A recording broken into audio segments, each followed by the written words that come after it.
Man, they have stunk over the last 15 games, 8-7 now. Not for nothing, but the Kings came into this one winning 5 in a row. They're now 19-19 on the year. They fired their coach, and they're playing inspiring basketball without De'Aaron Fox.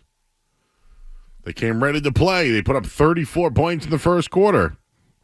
They started 6 of 9 from 3. But the Celtics kind of came back. They cooled a bit, the Kings. They scored 19 points in the second quarter. Celtics had a 2-point lead at halftime. But they blew the game open in the fourth quarter, and we'll get to that in a minute here. But they had a 19-point lead in the fourth quarter. Celtics literally waved the white flag tonight. Kings outscored the Green 38-21 in the final quarter. Jaylen Brown had 28 points and 5 assists. Porzingis had 22 points and 10 rebounds. But the story of the night, Domantas Sabonis, 23 points, a career high, 28 rebounds. He was everything for them. He was everywhere for them. Malik Monk had a big shooting night, 22 points, and DeMar DeRozan's just as solid as they get, 24 points tonight. He struggled a little bit from the field, 9 of 26, but still effective. But another home loss for the Green this year. Last year, absolutely outstanding, 37-4 at the Garden. They're now 13-7 in Boston this year, and they're 3-5 their last 8 home games.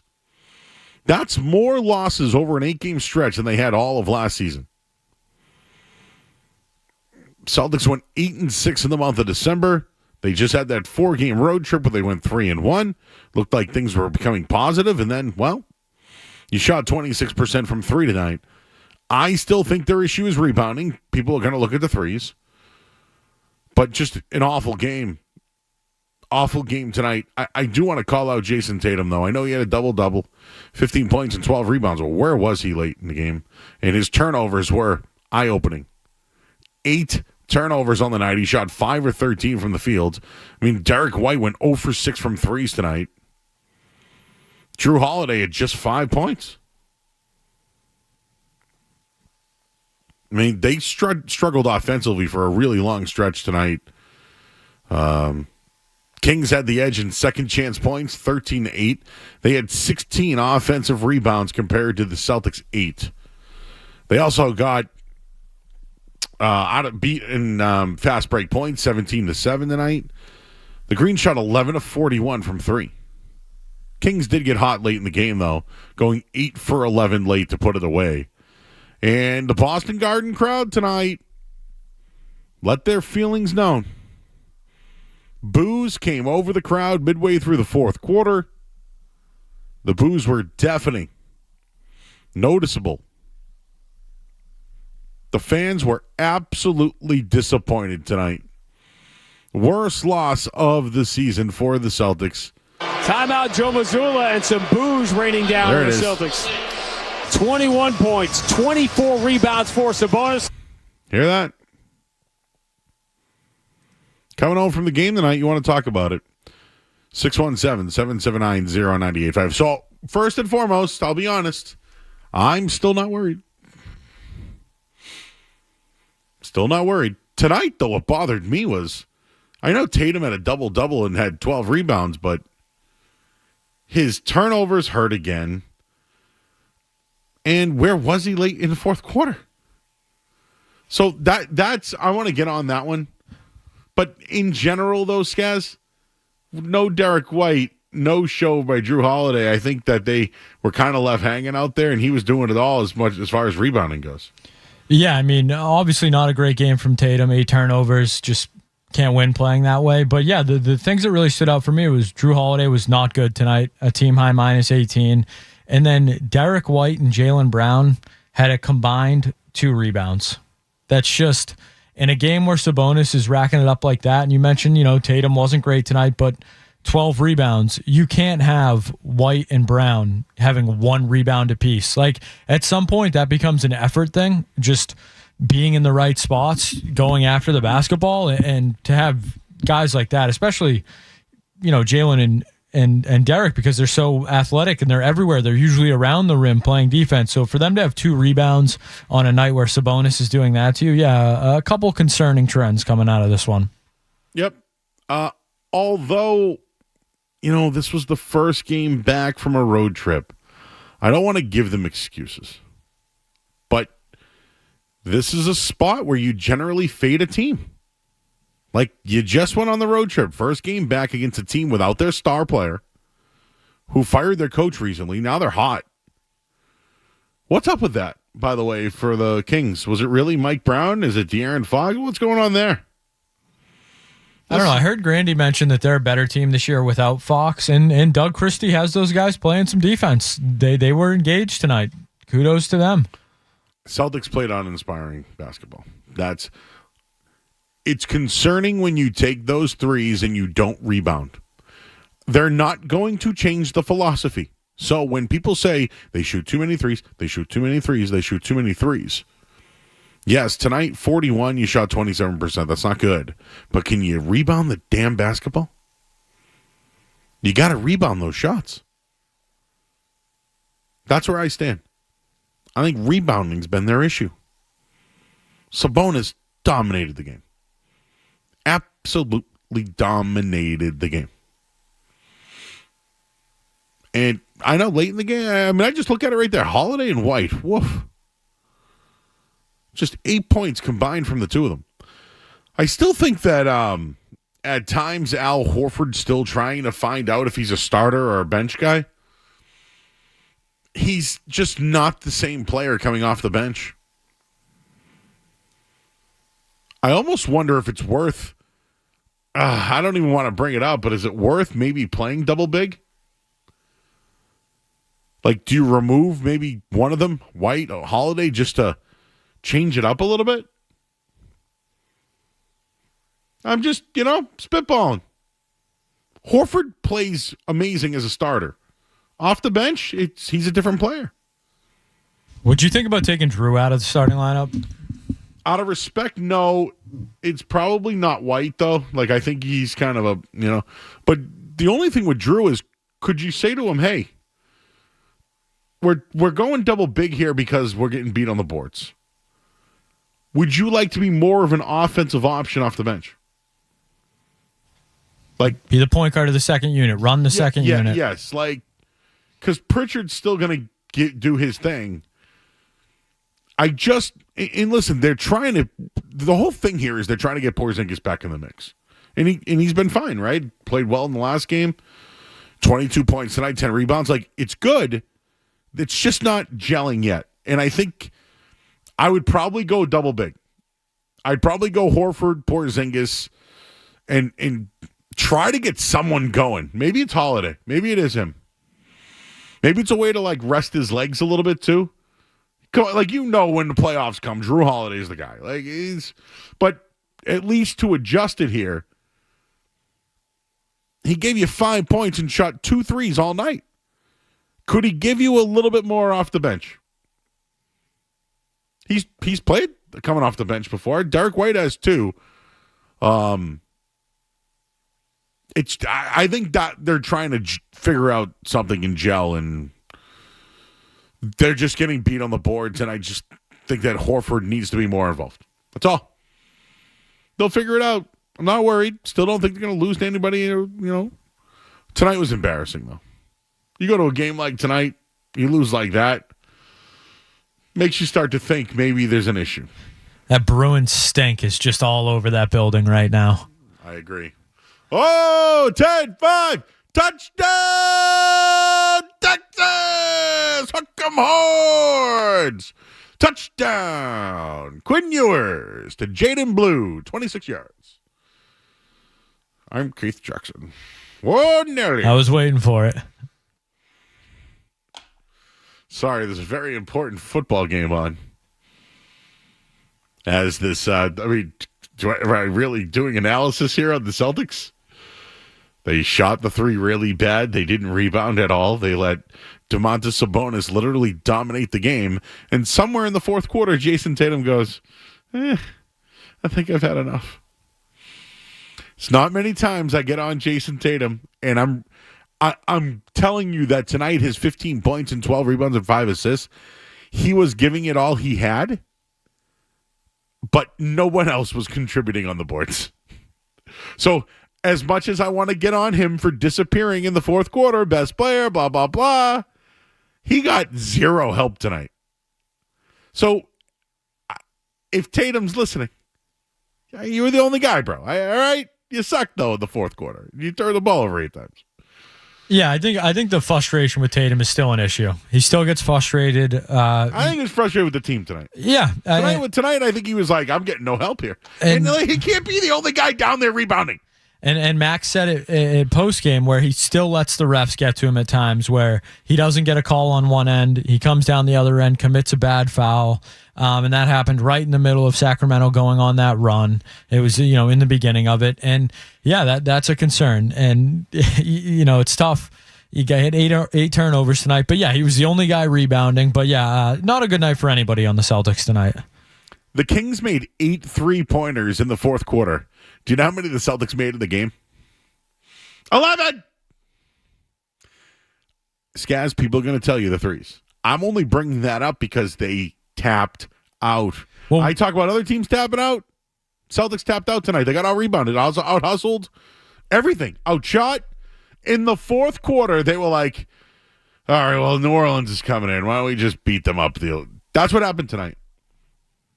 Now, you're the green teamer. That was a boring-ass game. Bad game, bad effort. And when the threes aren't falling, you've mentioned this numerous times over the last year and a half, they have to rebound. If your shots aren't falling, you have to rebound, and they just weren't doing that at all tonight. They're not changing the philosophy. So for the people that say they shoot too many threes, it's not changing. No, they need to start hitting some of them and maybe, trying to play a little defense. I don't know. The other night, they shot 50% from 3. It's really a when do they want to play kind of thing. Is this subconscious thing he was talking about? Or this pre-conscious thing? I think mentally they were like, we just got back from a long road trip. The Kings are coming in. They fired their coach. Yeah, they've won a few games in a row, but no De'Aaron Fox. We can show up and beat them. And you know what Domantas Sabonis did? He ran his ass off all night long. He played so hard. Hell of a player. And he made everyone else look like they were lazy tonight. Like, imagine just doing the dirty work, what it looks like. He's a hell of a player. I texted you about this earlier. Who would you rather have, Sabonis or Porzingis? What was your answer again? You want to just tell everybody that one? Oh, Sabonis. Yeah. He plays every night. Imagine him on the Celtics. Yeah. He's a monster. He can pass. He can shoot. Well, he would be the engaged one every night. And his dad was even more of a freak than he is. Oh, my God. Wemby before Wemby. A jacked Wemby. He's not my Vetus. He's not your Vetus. He's our Vetus. Nice, Joe. That was an old ESPN guy, though. I don't know who it was. Somebody. It might have been Stuart Scott. That sounds like Stuart Yeah, Scott. it sounds like it might have been Stuart Scott. Like a bad Rick Riley joke, maybe? Yeah, I don't want to take credit for that one because that was an old ESPN. All right, well, you're coming home from the game. I mean, come on. It's okay to be frustrated. Like, effort is a real thing. Tonight, they didn't bring it. I think they thought they could show up tonight and win the game. I just want to also just be real that a lot of teams in the NBA, when they come back from a long road trip, the first game back, they generally struggle. I think they're going to put all their effort into Sunday beating the crap out of the New Orleans Pelicans, who I believe know Zion Williamson. Suspended one game for missing a flight. Or being late to a flight. Will he play that game, or is that the one he's suspended? I don't know. No, I think he got suspended 2 games. Apparently, he's been late to a lot of things this year. Practices, team meetings. He ain't late to dinner, though. Certainly not. No. Was that a fat joke by me? I think so. Was that a fat joke? Sorry. I wasn't late for dinner. Oh, man. Yeah. Hey, listen. I'll to give you an analogy. Remember the years that like the Patriots would lose to Cleveland in Cleveland, like the Cleveland Colt McCoy. Yeah, like they would just every once in a while you'd be like, "What the hell happened today?" I think these were one of them, but it was uninspiring. And these type of trends happen. First game back after a long road trip. I'm not trying to give any excuses. They shot like crap. They didn't rebound. They got nothing from Drew Holiday. They didn't do the little things. Exactly. And you watched the guy on the other team do every little thing, and they wanted it more. No dirty work. No. And again, not really crushing Tatum. He was nowhere in the fourth quarter. And I think his 8 turnovers affected him tonight. So although he may have got into it with the refs a little bit, I think he got into it with frustration because he was getting zero support. I did notice kind of an interesting thing, too, at the end of the game is they cut to the bench, and Jalen and Drew were having a long conversation, it seemed like, sitting next to each other on the bench. But do you know what? I think that there's like, these guys aren't stupid. They know that there's 6 starters on the team. Horford's not right off the bench, guys. He's just not the same guy. I think they need to go double big. Someone's got to be the odd man out. It's not Jaylen Brown.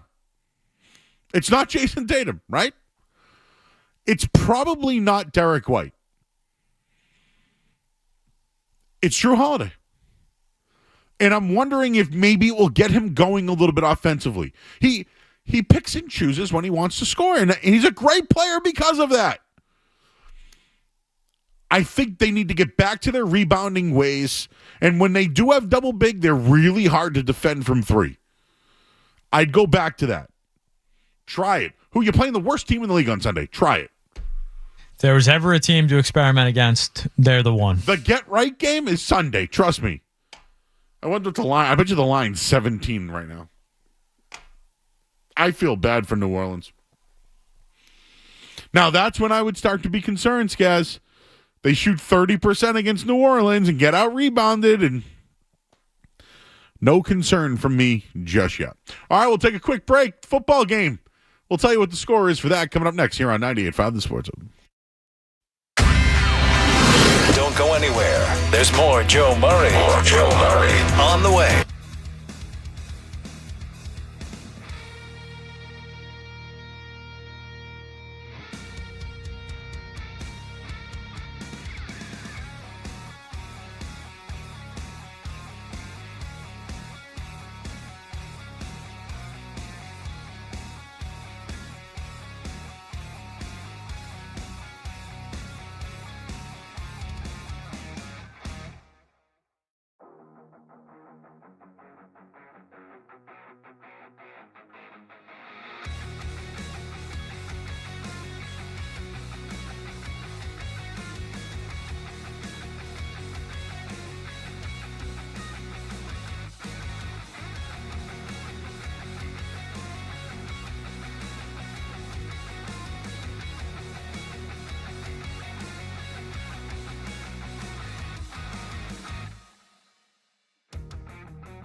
$7 deal to redeem. Not valid in a combo or with saucy nug. Single item at regular price. Prices may be higher in Alaska and Hawaii. Zolak and Bertrand get you through the midday. Joe Murray gets you right through the night. I actually spoke with women today. 23 points, 28 rebounds. The last player to have 28 rebounds against the Boston Celtics. Hall of Famer, Ben Wallace. Did you hear the name before that? The last guy to have more than that, Wilt Chamberlain. In 1972. 50 years ago, yeah. That's what I mean. You had to have not cared at all to let someone almost get 30 rebounds on you. Like, that's what I mean by uninspiring. I'm not upset about the loss tonight. I'm not upset about it. What's upsetting is that a team with just a little bit more edge, effort, care, and when they shoot bad, they didn't shoot well. They didn't rebound. Uninspiring. And really, you had no rotation, no identity. You did have a lead at halftime. But in the fourth quarter, Sacramento started playing hot, right? That was a confident team. They were like, oh, we got the Celtics against the ropes. And then they started knocking down threes. Dirty work. I think they got to get back to that. Hey, Drew Holiday's a dirty work player, right? Derek White's a dirty work player. To see their stat sheet tonight. Hey, listen, it happens to a lot of teams. Just to throw it out there, the New York Knicks have been hot as hell. Did you see what happened to them tonight? They got steamrolled by Oklahoma City. Same thing that happened the other night to Boston. New York lost tonight 126-101 at home. The Thunder are on a little run. But SGA went off for almost 40 tonight. When you play uninspired basketball, that's what happens. The Celtics have just been doing it for about 16 games now, though. Yeah, they're 8-7 over the last 15. They're too talented, too good to be that mediocre over a 15-game stretch. Absolutely. I just don't see it right now as something that could bleed into the playoffs. Joe, that's an awful green teamer take of yours. I still don't think anyone's going to beat them 4 games. Yeah, I'm with you. They're still title favorites, but this is becoming a trend. To be critical, when you're a three-point shooting team and you shoot 26%, are you a three-point shooting team? No. So what happens is you have to now be an aggressive, dirty work team. You got to grind it out. When they grind things out, they shoot 50%. And that was one of my takeaways from the OKC game. They started that game so well. Brown, Tatum, Porzingis all going downhill early. They had 14 free throws with 8 minutes left in the second quarter in that game. And then in the second half, OKC turned the intensity up defensively, and they just, kept trying to shoot threes. And I know that's the game plan, but, I'm not going to tell them they need to shoot less threes because they're not going to, but draw some fouls, go to the basket, like the dirty work, Joe.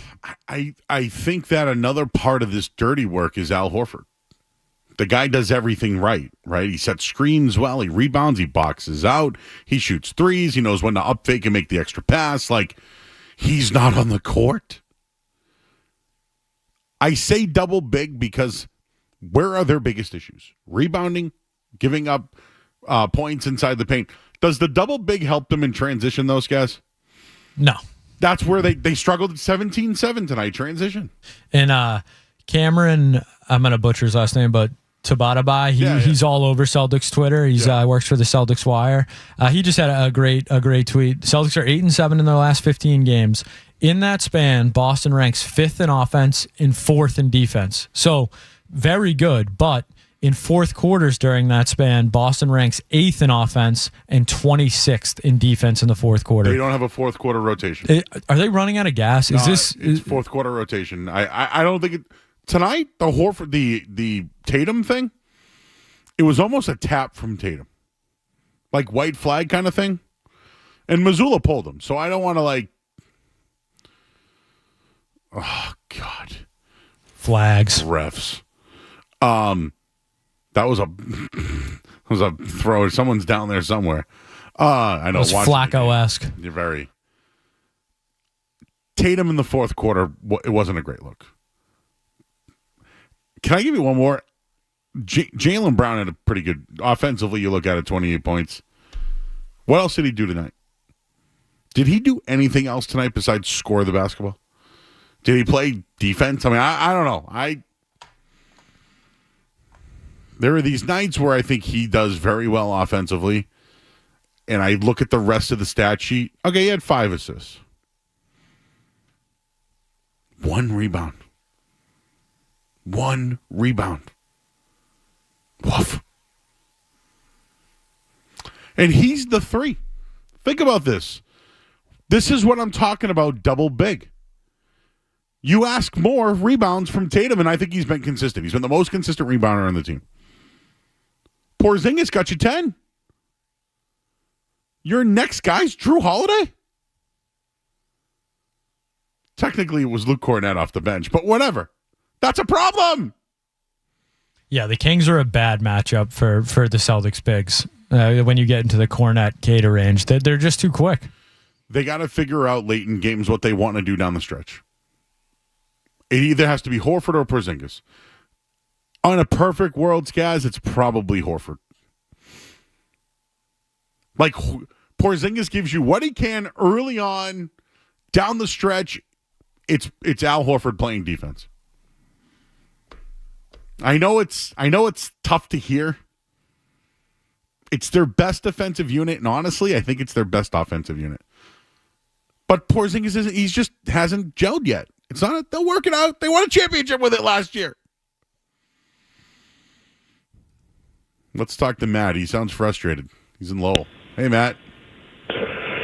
Joe and Skaz, big fan of both of you. I love In and Out. You know what I'm not a fan of is last time I checked, Porzingis is healthy. He's 7'2". We have Al Horford. We have Luke Cornett. We have Kata. And somehow Sabonis gets 28 freaking rebounds, more rebounds than points he had tonight. And, like, at that point, it's like, they just mailed it in tonight, honestly. And another point, gentlemen, I'm sick of them living and dying by the 3. Like, I get it, like statistics, Joe Mazzulla ball and all that. But at the end of the day, if you're shooting 26% at the end of the night, how about switch it up? Take it to the rim. When Tatum wants to score at will, he can. Do anything. Settle for the mid-range. Stop chucking him. I'm sick of seeing Pritchard chuck him from basically half court half the time. It's like, switch it up, and it's just inexcusable. Tonight, they mailed it in. All right, West Coast, we're back at home. Let's just let Sabonis almost get 30 rebounds on us. Pathetic. But I love both of you guys. I love In and Out. Have a good night, gentlemen. Thank you. A pissed off Celtics caller. I like that. You should be after a game like that. If you love the Celtics, you know they're not going to stop shooting those threes. I just want to be. If you're going to sit here and say it's the threes, don't get down 14 points where you have to shoot threes. How about that? Pathetic. But I love both of you guys. Thank you. They were down 14 points and they were chucking.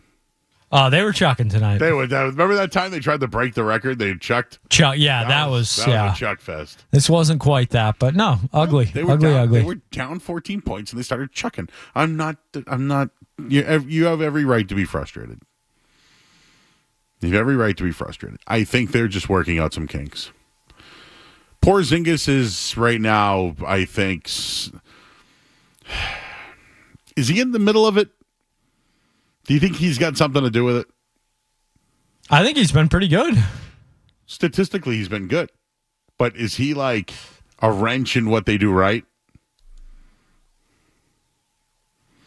Horford hasn't been right. Holiday and Brown shots haven't been right in a while. It's not right. Yeah. Something isn't mixing right. I go back to double big. But do you think Mazzulla is going to do that?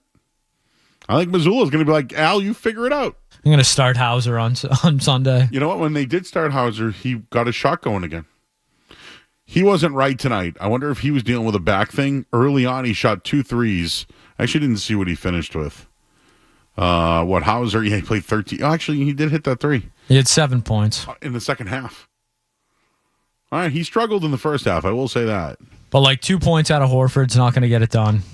And this is what I mean. He played 23 minutes, 2 points, 4 rebounds. He doesn't know his role. He doesn't have a role right now.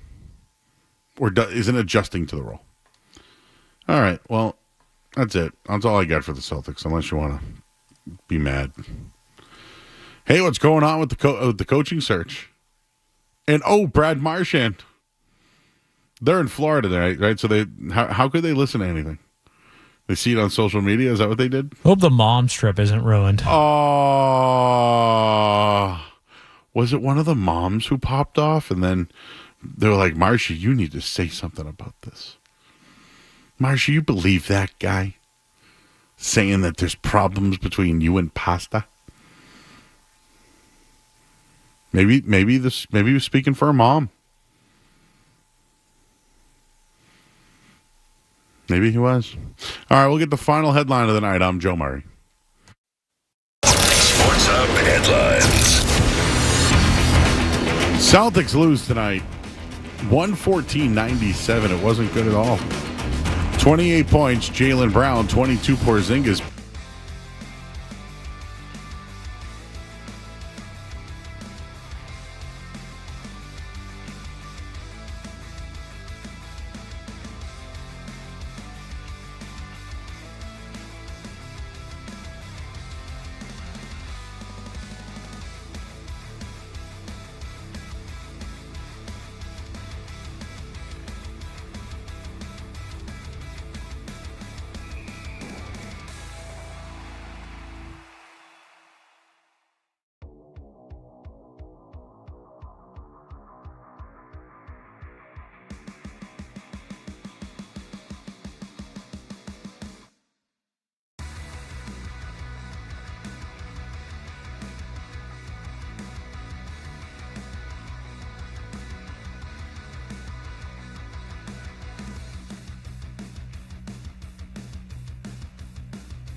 Well, we're still awaiting some news regarding the Patriots interview today with Ben Johnson.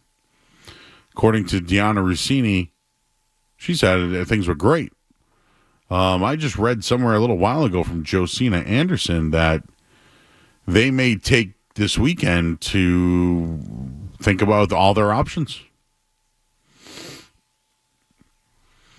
So, right now, the Patriots have truly interviewed Byron Leftwich, Pep Hamilton, Mike Vrabel, and Ben Johnson.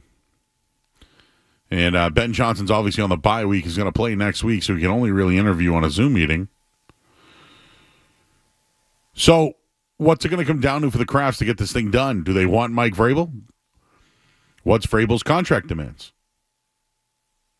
Is that what a holdup is right now? What's Ben Johnson's contract demands?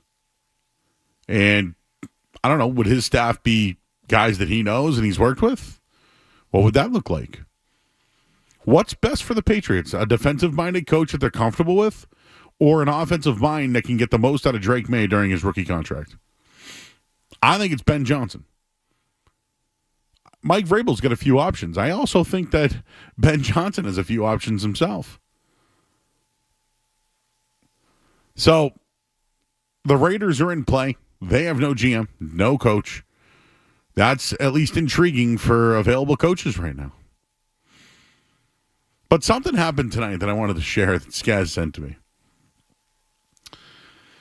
So, earlier tonight, Caleb Williams got a text message that said, "Hey, it's Ben Johnson. Just wanted to let you know I'm going to be the new head coach of the Bears. Wanted to let you know first. Hasn't been announced yet." And he wrote back like this, "Great, can't wait to change things here, da-da-da-da-da." And then he FaceTimed him. And Skaz, what happened after the FaceTime? Well, Joe, what appeared to be a bunch of middle schoolers were on the other end of the phone for poor Caleb Williams there. So not a good look for QB1 in Chicago. So, I mean, so what not really his fault, but not a good look. So what you're telling me is the number one overall pick and the leader of the franchise got duped by a bunch of high school kids. Maybe middle schoolers, but yes. Imagine if Drake May was caught texting what he believed to be Ben Johnson, and it was just some kids from Foxborough High. Caleb seemed to be pretty interested, though, didn't he? He did seem pretty fired up. I'm fired up, man. I was going to play the audio, but they're like legit children that prank called them. Yeah. So I don't know how to feel about that one. Your QB can't be getting duped. You can't have QB1 getting duped by middle schoolers. Never a good look for the franchise. Think the Bears have a shot at him? If they want to, it's another team where, like, if they spend the money. See, I feel like he knows that division. So it's kind of like he already has the reports as far as the head coach goes. Like, he knows that division. What does Dan Campbell's offense look like without him, too? True. The other thing I was thinking about was I still think he's a great fit for the Patriots. We were talking about this earlier, but what's Mike Vrabel's staff look like? Is it higher named guys because of Mike Vrabel? It's kind of like I don't want to call it a murderer's row of assistants, but you get those kind of guys, don't they cost a little bit of money? Whose staff is cheaper is what you're trying to say, Joe. Is Ben Johnson going to bring in guys that aren't going to ask for as much money as the guy Mike Vrabel is going to bring in? I think that's unfortunately something Patriots fans need to be wary of. And we assume that Vrabel's more expensive than Ben Johnson? I think they're very, very close because Ben Johnson's been coveted for a while. He's not going to leave that situation unless the dollar's right. He's probably getting 12. Yeah, we gave you some of the numbers earlier. Andy Reid makes 20. Sean Payton's 18. Mike Tomlin's 16 with Harbaugh. Are they probably in line with Shanahan and McVay? Probably. 12 million's John Harbaugh. 11 million's Dan Campbell. Does Ben Johnson want to make more than Dan Campbell? I think he's on par. Maybe not even 11 yet. What about Sean McDermott? He's got a lot to prove this week, huh? We should probably get into some of those games on the other side, huh? Anyway, still waiting on a... Oh, and while we are at it, let's just crap on Brad Marchand for a second. Heard something today about somebody on the radio saying that Pasternak's the problem. Marshy was upset about it and then said this guy's going to lose his job and go pound sand, go back to the closet, game prep. Yeah, all those things were said. 40, 30. Watching the game here. It's very intense. And he got a flag for taunting. What? Who calls that flag with 6 minutes to go in the fourth quarter? Whew. Who calls that blank? You ref? Who calls that? This is to go to the national championship. This isn't about discipline. For real, if this was the other way around and I bet Ohio State, I'd feel the same way, damn it. Tight end, nice little catch to the 30-yard line. What's he do? Gives a little shove because, he pointed. Oh, soft. But you know what? Next play, why don't you just go deep and get it right into the goal line? Do it. Okay. We'll tell you what's going on next. This one's tight. We'll tell you what the score is after this on 98.5 The Sports Hub. More Joe Murray coming up on the Sports Hub.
keeps getting better. Joe Murray on 98.5 The Sports Hub. 2-yard fumble returned for a touchdown.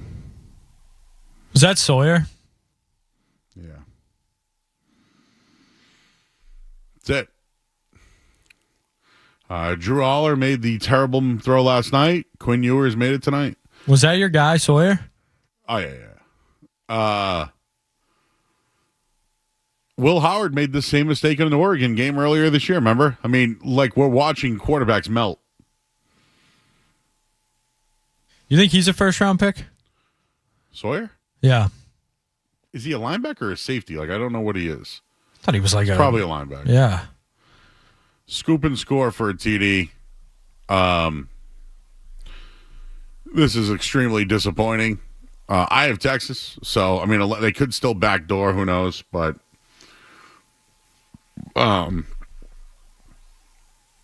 Texas had this game, man. They had it. Should have gone to Arch. Should have went to Arch on the goal line. You're absolutely right. And Jack Sawyer got redemption, you know why? Because he got called for that flag a little while ago. So, imagine that.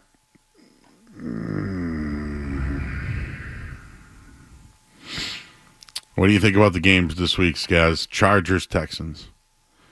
I lean the Texans because they're a home underdog and no one's giving them a chance. I was going to say, everyone I know is on the Chargers, which makes me a little nervous. So, yeah, I lean Texans there as well. Ravens have been absolutely rolling. They're 9.5-point favorites, but Steelers, Ravens, I just feel like it's that division. You generally have to take the underdog in that game. No Zay Flowers. Yeah. Bateman's been pretty good of late. Mark Andrews was great second half of the year. Yeah, Steelers can't score, though. No.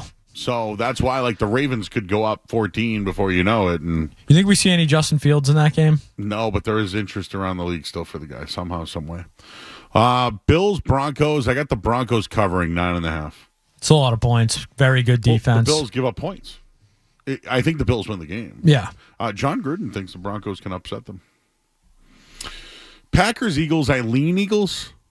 But what's Jalen Hurts? No Watson hurts the Packers. And I do think Jordan Love's hurt.